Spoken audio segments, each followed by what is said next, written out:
So it was deemed fit to think about Sri Ramakrishna today. Instead of conducting the Srimad Bhagavad Gita class, I thought it is better to meditate on Sri Ramakrishna. Sri Ramakrishna Anudhyan. Meditation on Sri Ramakrishna. So first we'll go through our prayers and then I'll invoke his blessings by reciting a poem composed by Swami Vivekananda. Sri Gurubhyo Namaha Harihi Om. Sahana Vavatu Sahano Bhunaktu Sahaviryam Karvavahai Tejasvinavadhitamastu ma vidvishavahai. Om Shanti Shanti Shanti Harihi Om. Asato ma sadgamaya tamaso ma jyotirgamaya mrityorma amritam gamaya aviravirmayedhi. Om Shanti Shanti Shanti Harihi Om.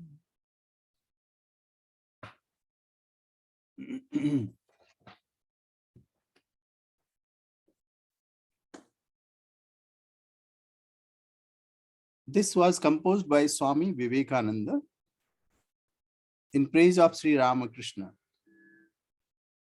It is in Sanskrit, so I'll sing and then I'll tell the essence of it.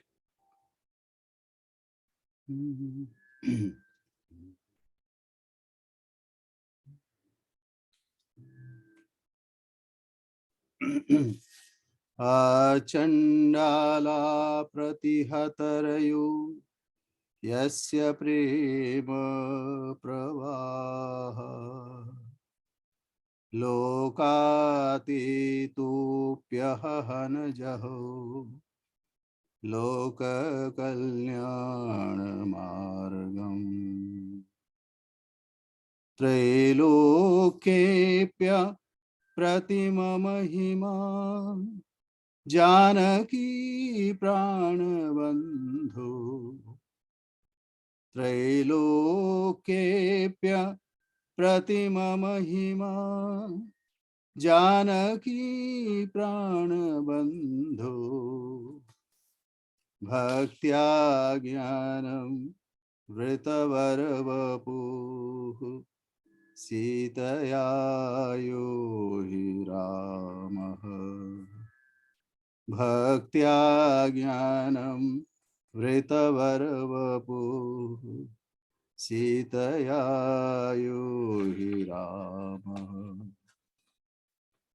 Stabdhikritya pralayakalitam bahabhutam mahantam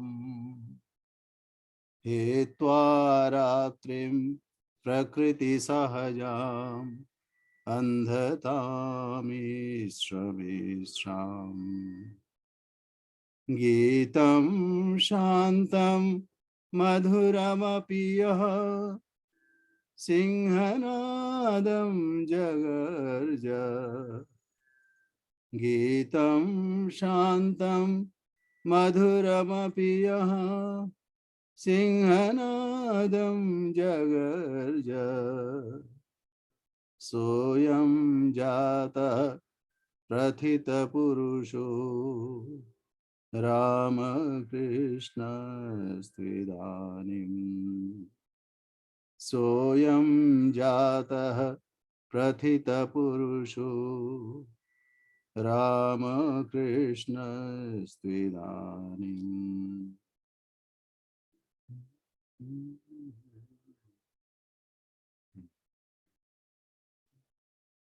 Naradeva Deva Jaya Jaya Naradeva Naradeva Deva Jaya Jaya Naradeva Naradeva Deva Jaya Jaya Naradeva Shakti Samudra Samudhatarangam Darshita Prema Vijrimhitarangam Shakti Samudra Samudhatarangam Darshita Prema Vijrimhitarangam Shangshaya Rakshasa Nashamahastram Shangshaya Rakshasa Nashamahastram Yami Gurum Sharanam Bhava Vedyam Yami Gurum Sharanam Bhava Vedyam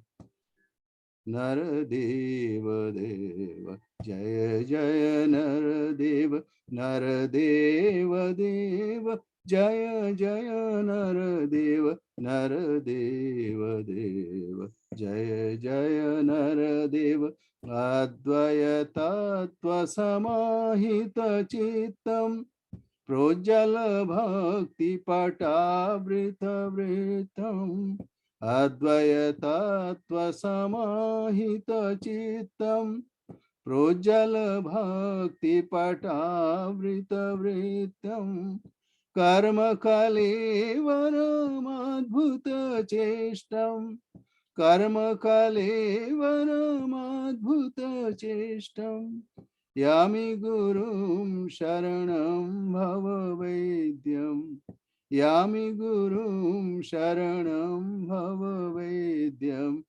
Naradeva Deva Jaya Jaya Naradeva Naradeva Deva Jaya Jaya Naradeva Naradeva Deva Jaya Jaya Naradeva Naradeva Deva Jaya Jaya Naradeva Naradeva Deva Jaya Jaya Naradeva.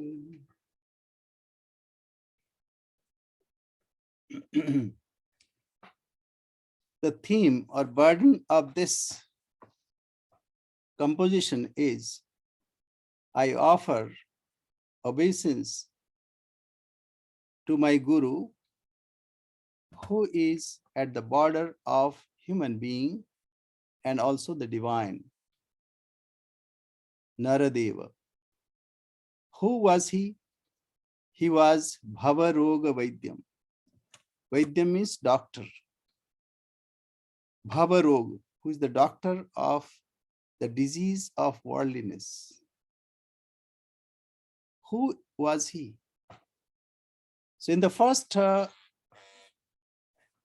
stanza, Swami Vivekananda says, he was Rama and he was also Krishna later, he says.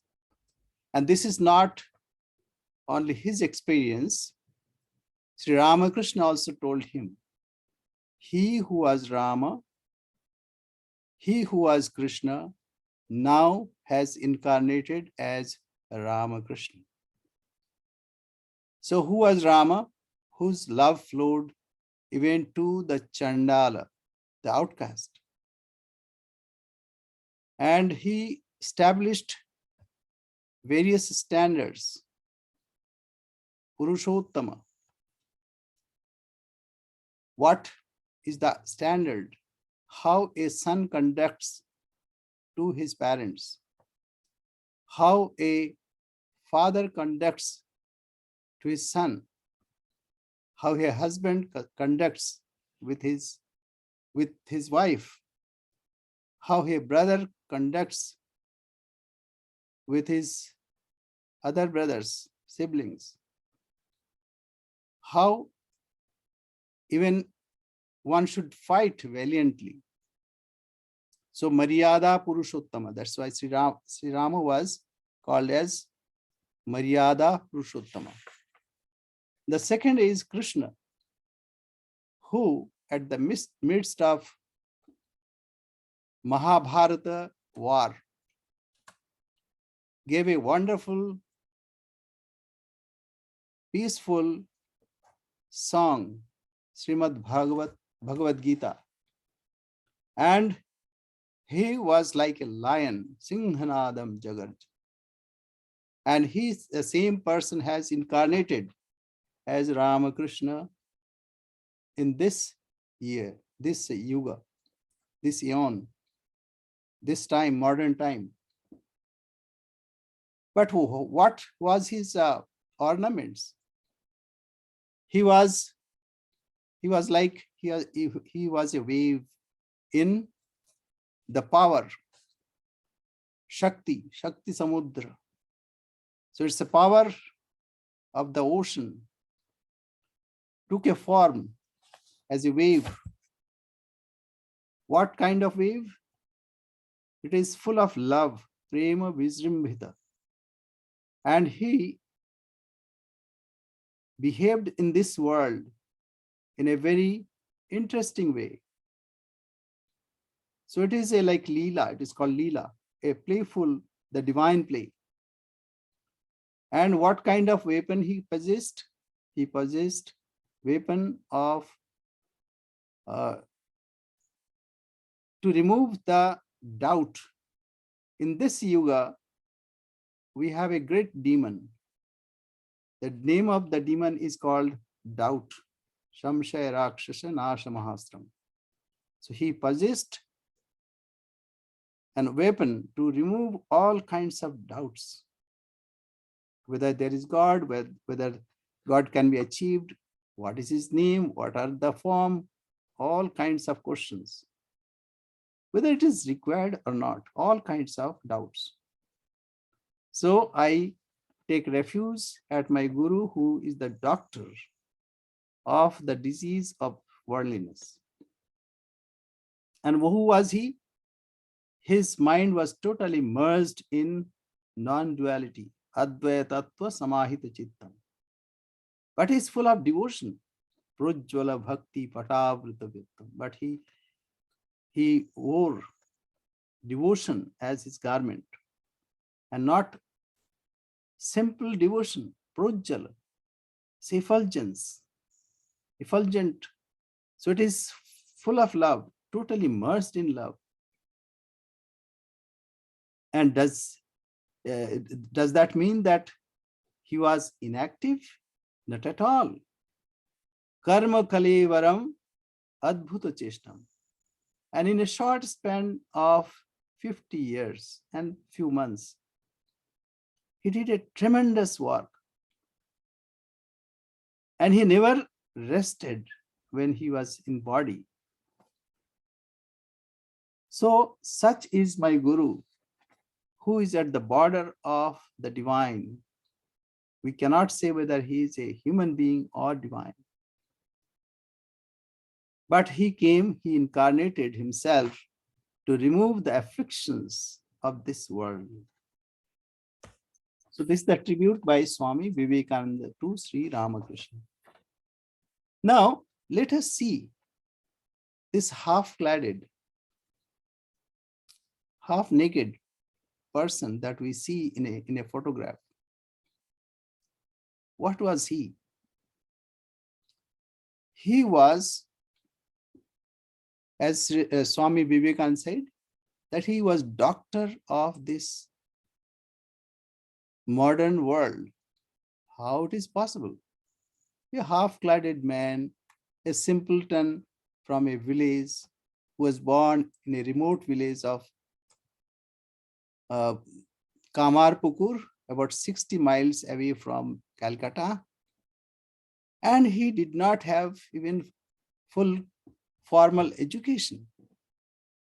And right in the beginning, he said, I don't care to learn this money-making education. And such a person, and Swami Vivekananda says that he is a doctor of the modern world. How is it possible? Now we'll dwell on these points. First, let us see scientific attitude. As we find, Buddha was very scientific. And for that matter, all spiritual teachers are scientific. It's not that they accept whatever they heard from their ancestors or whatever is the hearsay.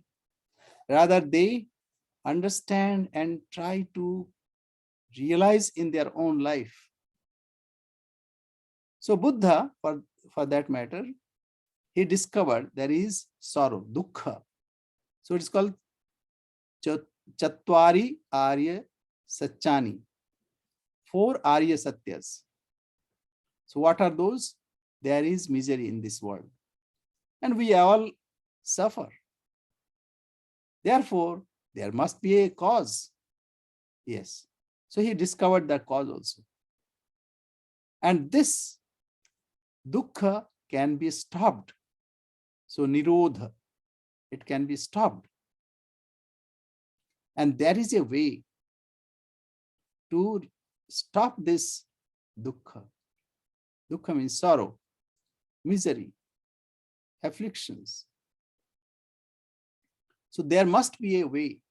And he discovered that marga. What is that? Ashtanga marga. Samya Ditti, Samya, etc. That I'm not dwelling now on Buddhism. What I'm saying, first he discovered the key points. So Sri Ramakrishna, what Sri Ramakrishna did? Number one, he did not believe what people taught him, rather what he wanted to experience himself. So first thing, his life. He lived that life, and after living, after experiencing what he experienced, he imparted through his recorded conversations. And it is a repertory of spiritual understanding we can find in the Gospel of Sri Ramakrishna. Those who are interested, please read the Gospel of Sri Ramakrishna. The setting is Bengal, India. And as you understand, here is everything is spick and span. Everything is organized. But if you go to India, you'll find a cosmic chaos, as it were. But there is a great harmony in that cosmic chaos. And in the gospel also, you have to delve in it to find out what is that, the spiritual tenets, spiritual teachings that Sri Ramakrishna imparted. You have to remove that covering, and then only you can see that these teachings, those teachings are universal in nature. It is not for India alone. It is for the whole universe. So why? Because the whole universe suffers the same disease. The disease of consumerism, disease of materialism, and especially disease of so-called scientific reasoning, which makes us to see outside alone. We want to evaluate only the objects, and we miss what is reality, what is the subject. So that is why the whole world is suffering from the same disease. And not only that, conflict in ideas, conflict in ideals, conflict in religions. And even many people don't believe in God. So all kinds of things are there. And for all of them, Sri Ramakrishna came. So first he discovered what? First he discovered, like when you go somewhere, if you go to, say, like first you hire a cab and you sit in the cab. The first question the cabman asks you, where to go? If you say anywhere you like, then the cabman will be upset. So what kind of man that you are asking me to go anywhere? So first you have to set the goal. What is the goal of life? See, generally we are not mindful of our goal of life. We think somehow, eating, drinking, merrymaking, and somehow to waste this life, that's enough. And we'll see whether there is God or not, or what is the higher purpose of life. All these we may see later. But Sri Ramakrishna, right from the beginning, he declared the goal of human life is the realization of ultimate reality. You can say God, you can say Atman, self, or you can say ultimate reality, which alone can give man supreme fulfillment. See what human being is asking. We want security. We want to depend on something. So suppose say I'm walking, I'm a bit weak, so I have a stick. If I depend on a broken stick, I may fall anytime, anywhere. But I must have a strong stuff which is holding me, which can hold me. So we want security. And we want permanence. See, we amass wealth and we think will be here for eternity. But we cannot find in this world security and permanence. And also we seek joy, peace, that also we cannot have in this temporary world. Then where we can find? We can find only in the real self. We call it God, we call it Atman, or call it by any name.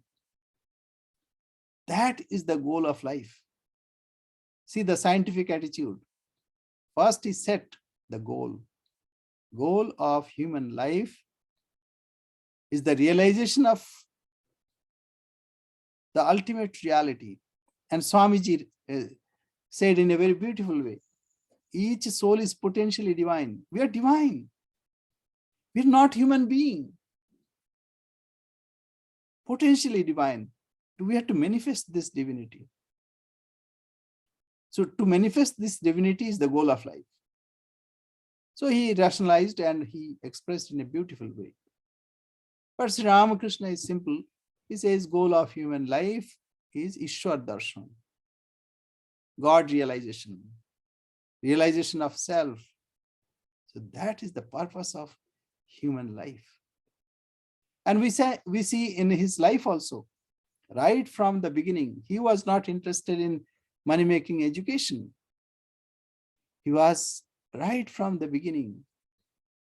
He was searching something. He used to meditate in cremation ground. And he was really sincere. And he was desirous intensely to have that darshan. And his mind was pure. And we see he had 2 or 3 realization also. When he was walking on a paddy field and he saw a line of cranes at the backdrop of blackish clouds. So that idea, that wonderful scenery gave him that inspiration, and he was merged in the peace and bliss that passeth all understanding. And he was apparently unconscious there. And same thing happened in his boyhood when ladies were taking him to Anud And on the way, they were singing the glories of mother, and he also became as if unconscious. But both were experiences. So first is goal of human life is the realization of ultimate reality. That is the goal of life. At least we should set our goal. Whether we can reach or not, that is secondary. At least first, we should set our goal. But many don't have this understanding. And what is the purpose of religions? The purpose of religion, the essence of religion is this. It leads us to Godward. Maybe through bhakti, singing the glories of God, maybe through karma yoga, maybe through meditation or knowledge by one or two or many. And to be free, that's the whole of religion. So this is the essence of all religions. So he discovered that also. And in Dakshineshwar, he experimented not only on Hinduism, various paths of Hinduism, 64 kinds of tantras, 5 kinds of Vaishnavas, and then Advaita philosophy, and then Ramayat, becoming a Hanuman. Please go through his life. All these details are there. He wanted to experiment in so many ways. As Sri Ramakrishna would say, that if it's sweet meat, whether you eat straight or sidewise, it will taste sweet. So he experimented, and it was like endless pursuit. He wanted to have all kinds of experiences. Even he became Christian, he became Muslim. And in short span of time, he realized the essence of that path. And that time he followed totally in that path. So when he accepted Christianity, he even did not go to the temple of mother. Total dedication, total sincere effort. So this is the essence of religions. And he discovered that. That's very important. Now, people that time and people even now, they are fighting that my God is different than yours. Yours is demigod, mine is real God. Yeah, I was in Australia and I saw in a school, they were teaching all are false gods. Jesus is the only God. And similarly, Allah is the only God. Allahu Akbar. But what Sri Ramakrishna found? Treading all paths, he realized ultimate reality. And what is that? It is one. So first he discovered the goal of human life. Second, he discovered what is the nature of that ultimate reality. Is it many or one? The first thing is it is one. It is not many. The second is, some say it is personal. I adore Vishnu, I adore Krishna, I adore Kali, I worship Ganapati or Hanuman or so many gods and goddesses. Now, if you see Hinduism, it's endless. It said 330 millions of gods and goddesses. So most probably, as Swamiji said, maybe that times the population of India was like that. So many gods were required for each and every one. So ultimate reality is one. And that one is personal and also impersonal. Now, what is the difference? See, in Veda also we find ekam sat vipraha bahudha vadanti. The truth is one. But sages describe him variously. Ekam sat vipraha bodha vadanti. What is the difference between Sri Ramakrishna and the Vedic statement? Whatever way it was discovered, we do not know. But here is a person who experienced himself treading on those paths personally, experimenting and experiencing that truth. And he found the reality is one. And it's unnecessary to quarrel among religions. And also, see, like Dvaita, Vishishtadvaita, and Advaita. So dualism and qualified monism and monism or non-dualism. People are fighting. Even today, people are fighting. Sri Ramakrishna said there is no need of fighting. He can be personal as well as impersonal. And he gave example. Like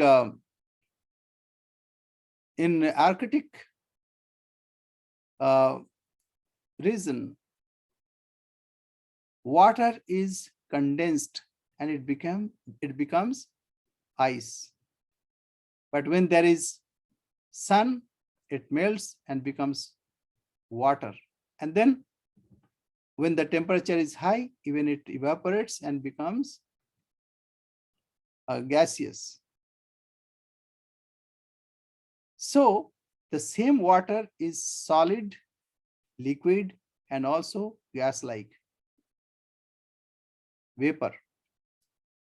That means same thing can exist as personal and also impersonal. So Sri Ramakrishna discovered this also. There is no need of fight. And he worshipped Mother Kali, Vishnu, Shiva, even impersonal and non-dual. That's why Swami Vivekananda said that Advaitattva Samahita Chittam. His mind was merged in non-duality.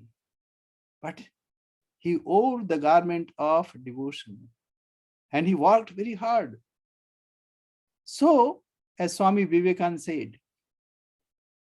that if the whole blood goes to our head or our feet, that person is not healthy. Rather, it should be equitably distributed.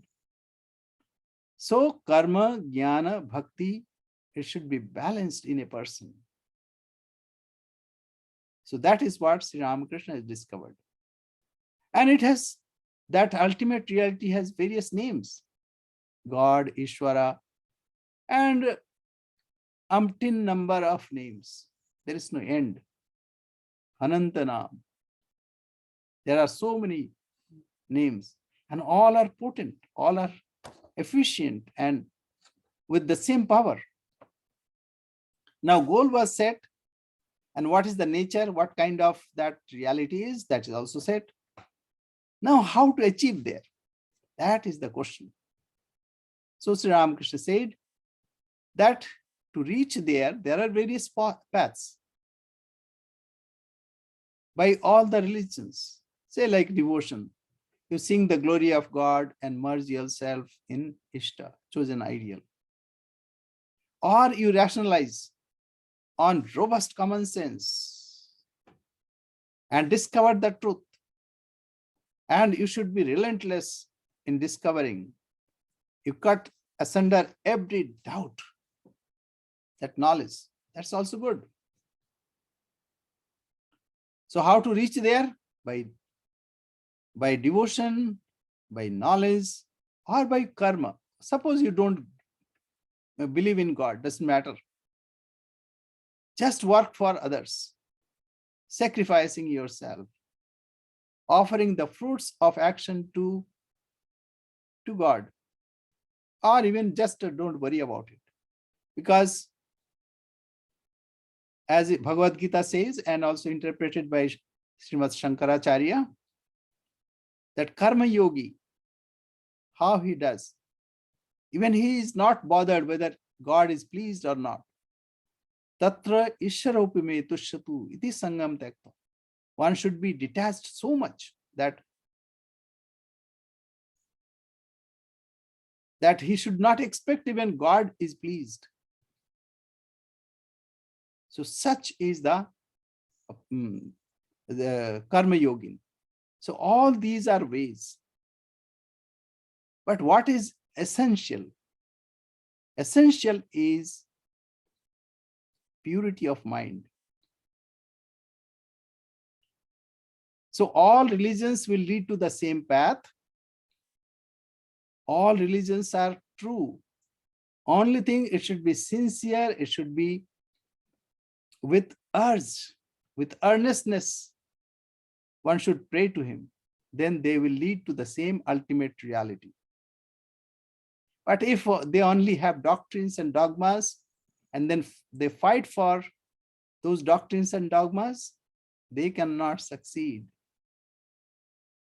So what is the way? The way is purity of mind. That is the one essential condition. And how to attain that purity of mind? The real purity is freedom. That means I am not attached. I'm totally dedicated to God. So one can purify oneself by work or worship or psychic control or knowledge. So that is the way. What is the way? And Sri Ramakrishna himself showed in his life how intense desire he had for Mother Kali when he was worshipping. And he saw that whole building, whole temple is full of consciousness. And then he started worshipping everywhere. And then he saw himself. He's also conscious being. He started worshipping him. Then a cat was passing. And he saw it is consciousness that is passing. And he started worshipping. And people saw it as a funny way. But he knew, he saw it, and he saw means experienced it. But what happens? People are more interested in external observations, external observances. That is not essential. That is secondary importance. The main thing is to cultivate purity. How to cultivate purity? Detachment, non-covetedness, satya, truthfulness, ahimsa, non-violence, brahmacharya, continence, achaurya, that means non-stealing, aparigraha, non-acceptance of various gifts, and then shaucha, santosh, cleanliness, satisfaction, whatever one receives from God, that he is satisfied for, he is satisfied, and he is not coveting more things. Then shaucha, santosha. Then swadhyaya, updating one's knowledge, doing japa, and also intense tapaha, intense effort, putting effort, tapaha, and swadhyaya, ishwar pranidhan, and dependence on God. These are essential things. And in the life of Sri Ramakrishna, we find all these are expressed. He was not interested in worldly things. He compared taka, mati, mati, taka. Mati means clod of earth, and taka means money. He compared both are the same, and he threw both to the Ganges. So he was not interested in external observances. Rather, he took the essence of it, and that is sincerity, vyakulata, sincere effort. Now, what is the means? The ways are done. So he discovered the goal of life, what is the nature of God, how he can be achieved, What is the way? Way is purity of mind. And the means, what's the mean? Means are spiritual practices. Whatever your guru says, do that. So through spiritual practices, man can overcome all evil tendencies. As of now, various tendencies are there. So by the help of spiritual practices, say like doing japa, doing some karma yoga, and also studying scriptures, these are the means. And what is the purpose? The purpose is to overcome all evil tendencies and not to brood over the past mistakes. So generally, most of the mind is occupied thinking of past, but not to think or brood over the past. That is what Sri Ramakrishna said. Even say Girish Ghosh came, he was a drunkard, he was wayward, all kinds of evil he had, evil tendency. But Sri Ramakrishna said, don't worry, just walk. As you walk towards east, the west will be left behind. So not to brood over the past. And then what is the way? Intense longing. Intense longing. That is the secret of success. That is the secret of success.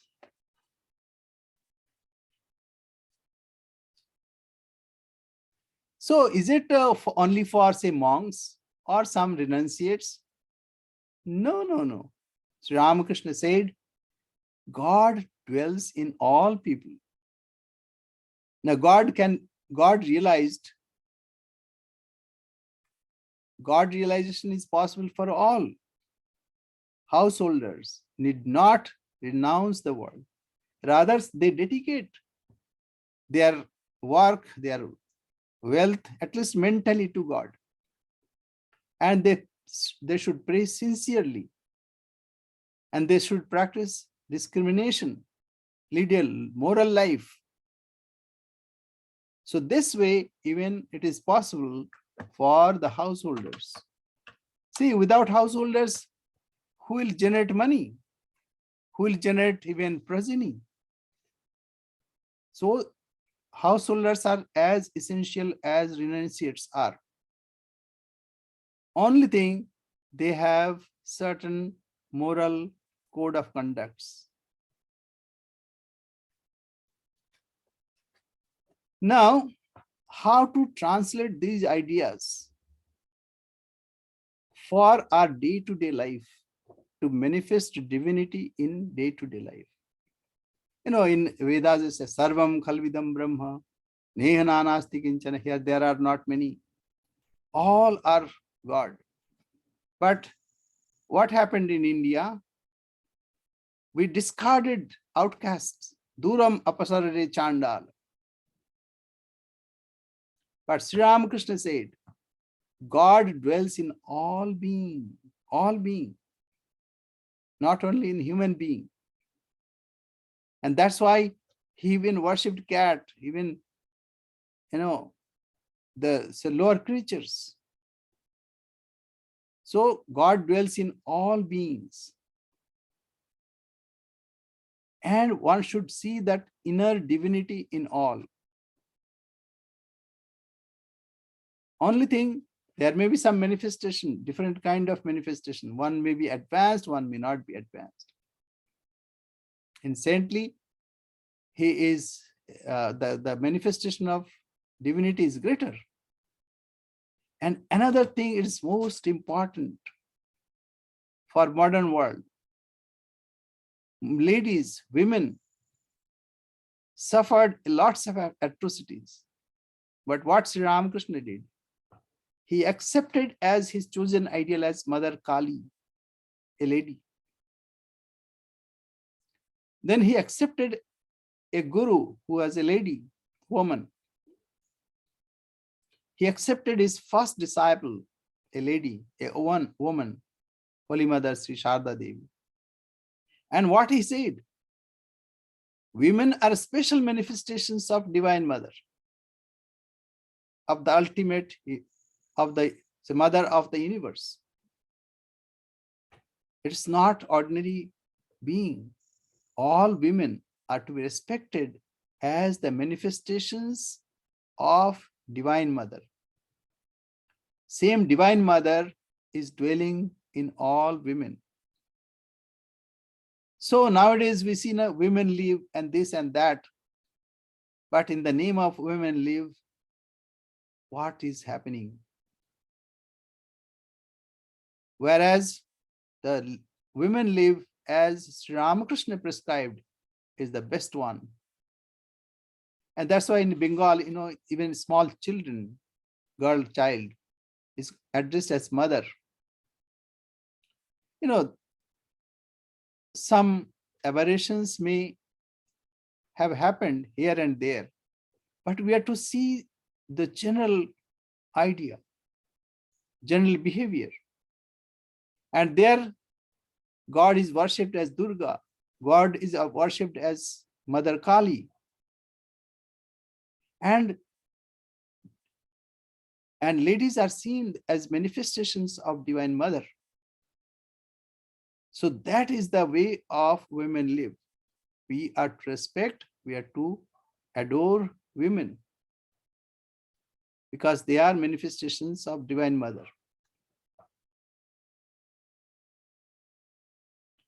And another thing, since God dwells in all being, if we extend our helping hand to them, then that also will purify our mind. So it's not compassion. He taught us. It's not compassion, but you are to serve Jiva as Shiva. Serve God, serve Jiva like a being as God himself. Because God dwells in all being. You are not big enough to have compassion. You are a small fry. Rather, you can serve Jiva, that means being, as Shiva, as God. So this is that, Sri Ramakrishna, all this he discovered. Then what is the suffering? Why we suffer so much? And he said, Ami mole guchibe janjal. When this ego dies, all rubbish will go away, will be finished. So the cause of our suffering is egoism. We want to control everybody. Everywhere, what I want to say, what I want to do, that should be appreciated. And this ego is puffed.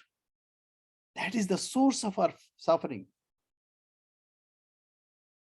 What is the source, or what is the cause of this ego? The source of ego is ignorance. We have studied in Yoga Sutra. First avidya, ignorance. Then comes asmita, egoism or egotism. First ego, and then comes egotism. Avidya, asmita, then raga, dvesh. I like this, I don't like this. Raga, dvesh.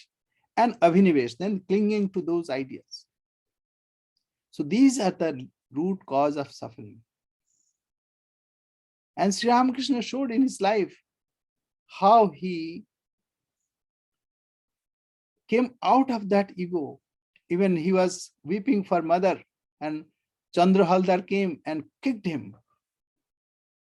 And he said nothing. It happened in Mathur Babu's house.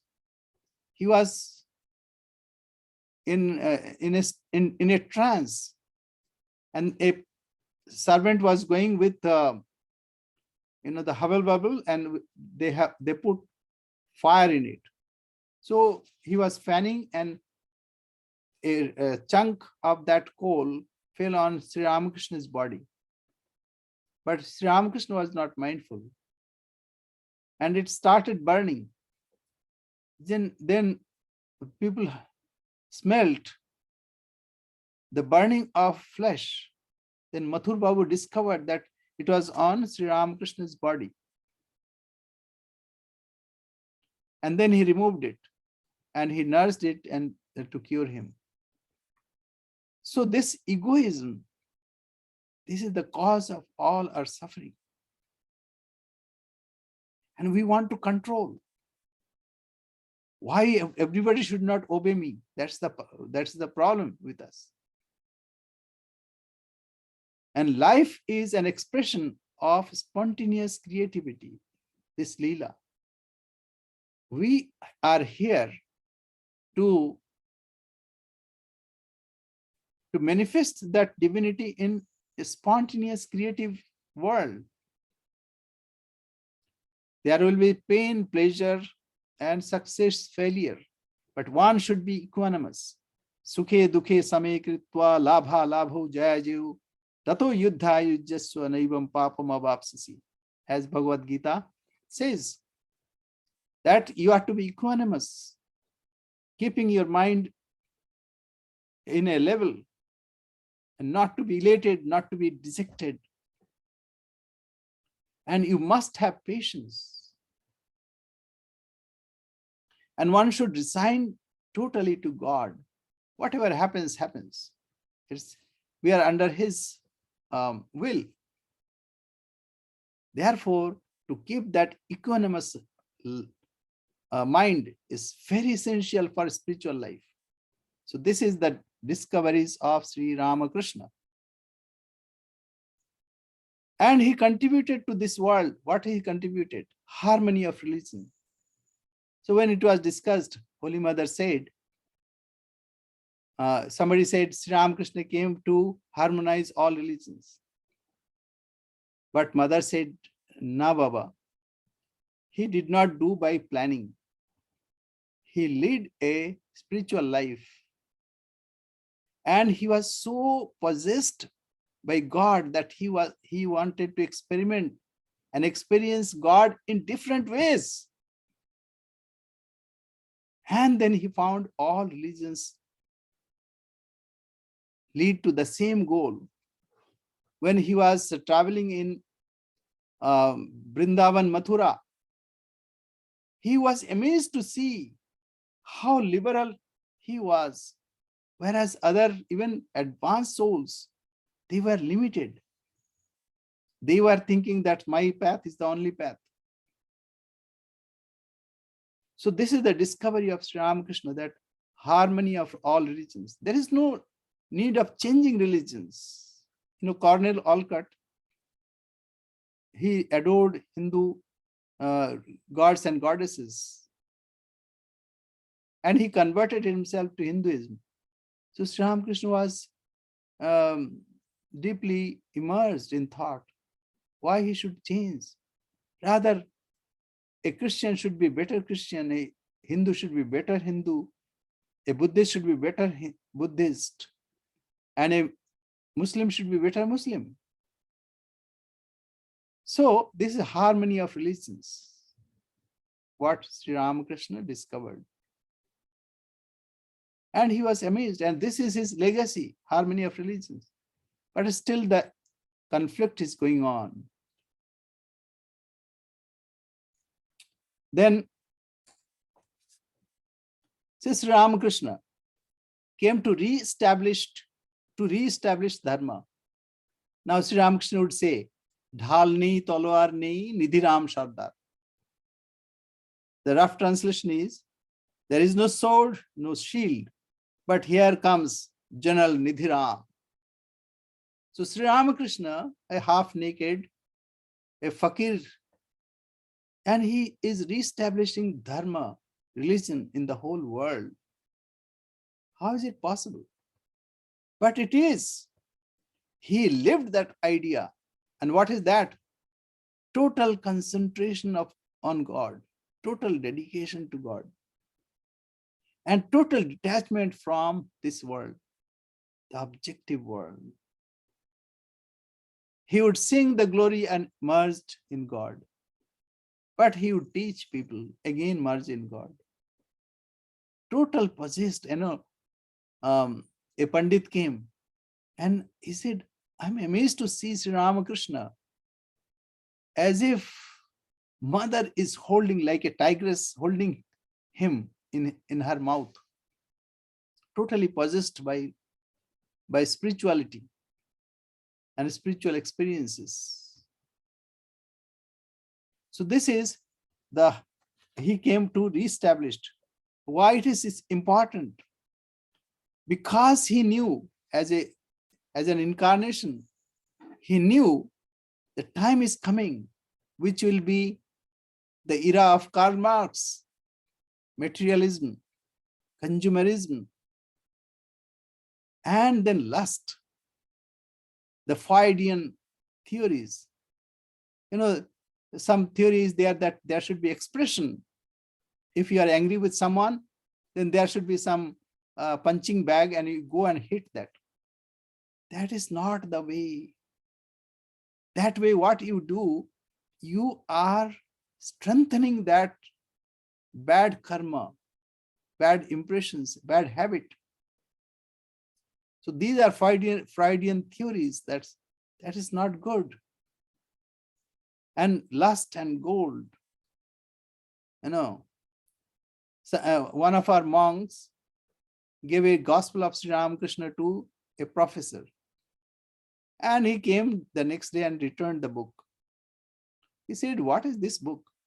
Everywhere, every page, he says, lust, woman and gold, lust and gold. What is this? But after 1 year, he comes back. He says, could you kindly lend me that book again? He said, why? You returned it. He said, yes, but 1 year I was observing this world. Here reigns the dollar king and lust queen. So this is, Sri Ramakrishna came to uplift human being from consumerism, from materialism, and from lust and gold. That is why his life was totally dedicated. And not only that, false scientific theories. Because science is, objective science. It gives some facilities, yes, no doubt about it. But it takes away from the center, the subject of this world. So Sri Ramakrishna came, he wanted to divert our attention, and even says atheism. But Sri Ramakrishna said, not to worry. Even if you don't admit God, don't believe in God, just say, God, I do not know whether you exist or not. Just pray to him. And then you'll see the effect. And then harmony of religion. So nowadays, there was an article. One lady wrote, we are now all Hindus. Why? Because we believe that all paths are good enough to reach the goal. And also we also accept karma vada. We accept reincarnation of soul. So all kinds of things. So what I'm saying, that Brahmin, Sri Ramakrishna, lived a life, spiritual life, at the corner of a globe, of this globe. And now it is percolating everywhere, silently and surely. No doubt about it. And in India, lots of the point of conflicts has gone. Here it will take a little more time, but that also will go. And one thing is very important, Sri Ramakrishna dependent on direct experience. It's not that somebody said this is true or that is true. Rather, he experimented himself and realized he was the bridge between past and future. Why that? Because he had no formal education. He experimented and he realized the truth that was discovered in Vedas. And the same truth can be applied in future world. That is why he was the bridge between these two. And what happened because of this? We can divinize our life. We can feel one with all human being, all creatures. Because God lives in all. Therefore, we are to bestow love and affection to all. And what is the byproduct? The byproduct is morality. When you see all are one, you cannot harm others. You cannot hate others. So that is the byproduct, that great moral life. Morality, very important. And Swamiji said, is the basis of morality is this realization that all are one. There are not many. So that is why it is the byproduct. So though time is up, just I would like to read a few of his teachings. He is born in vain who, having attained the human birth, so difficult to get, does not attempt to realize God in this very life. In this very life, we are to try. Our effort, whatever effort is possible, yes, we have to do it. You see many stars in the sky at night, but not when the sun rises. Can you therefore say that there are no stars in the heavens during the day? O man, because you cannot find God in the days of your ignorance, say not that God is not, there is no God. One cannot have the vision of God as long as one has these three. Shame means not that, oh, what people will say that I'm singing God's name. And hatred to others. And fear, not to fear. Be not a traitor in your thoughts. Be sincere, act according to your thoughts, and you shall surely succeed. Pray with a sincere and simple heart, and your prayers will be heard. Do not let worldly thoughts and anxieties disturb your mind. Most of the time we are disturbed by worldly thoughts and anxieties. Do everything that is necessary in the proper time and let your mind be always fixed on God. So we always give importance to means. Means paraphernalias. Like Rabindranath Tagore said, Tomar pujar chale tomai bhule thaki. In the pretext of worshipping you, we forget you. We are always busy in arranging things and we don't pay heed why we are doing. The purpose is to be reminded all the time. Pure knowledge and pure love are one and the same thing. Both lead the aspirants to the same goal. The path of love is much easier.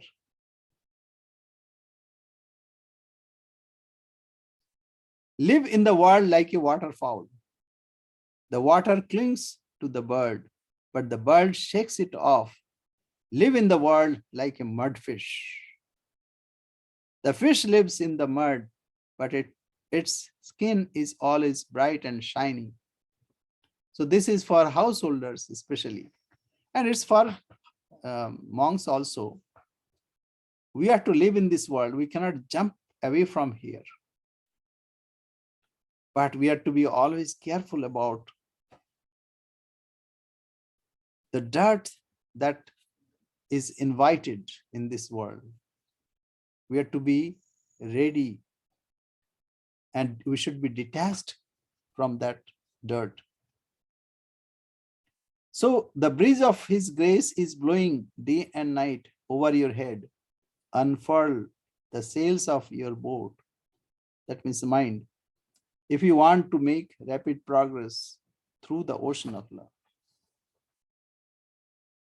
So anyway, thank you very much for your patience. We'll end our contemplation on Sri Ramakrishna with a simple prayer. Om Niranjanam Nityam Anantarupam Bhaktanukampadhrita Vigraham Vai Ishavataram Parameshamidhyam Tam Ramakrishnam Shirasa Namamah Jananim Sharadam Devim Ramakrishnam Jagadgurum Padapadmi Tayo Sritva Pranamami Muhurmuhu. Om Namah Sri Yatirajaya Vivekananda Suray Sache Sukha Swarupaya Swamini Tapaharini. We say one thing, we are attracted to Swami Vivekananda first because his dazzling personality and wonderful appearance and his oratory, his expressions. So all these attract us. Then we come closer and closer. Then we see, oh, he had a guru or he has a guru. Then we are attracted to Sri Ramakrishna. But gradually we go to mother, because mother is full of compassion. She gives freedom and always loving, never a harsh word. So we tend to go to mother. Generally people stop here. But if you get the grace of mother, by her grace, gradually you will be able to understand what Sri Ramakrishna is. That half-naked fakir is not ordinary, it is extraordinary. We are to delve in his personality, in his teachings, in his being. Then only gradually it will dawn unto us. What a great, Swami Vivekananda would say, when I think of Sri Ramakrishna, he's a love personified, Love, love personified. And not only that, he said, he's like Father of God, Bhagwanir Baba. He's the source of even God. That's why he wrote that Avatar Varishtha. What is Varishtha? Varishtha means highest, superlative. We find in Mundak Upanishad that Brahmavit Varishtha, the knower who is the greatest. But we cannot separate Brahmavit Vara, Brahmavit Varishtha, because all in knowledge they are one. But it is the behavior pattern, the translation of that knowledge into our life. So suppose a monk is always meditating and he immersed in God or in Brahman. He's Brahmavit. But a person who takes some interest in welfare of others, he's Brahmavit Vara. But Brahmavit Varishtha, he even translates those ideas into practical level. And he emphasizes how to do it. So that's Brahma with Varishtha. That is why Sri Ramakrishna is given that superlative, that avatar Varishtha, whatever incarnations had happened previously, the incarnation of Sri Ramakrishna is the greatest. Only thing we need to delve in his life, to know him, to try to understand him. So sorry to delay you further. Thank you very much. Hope there is no question. There is fourth chat.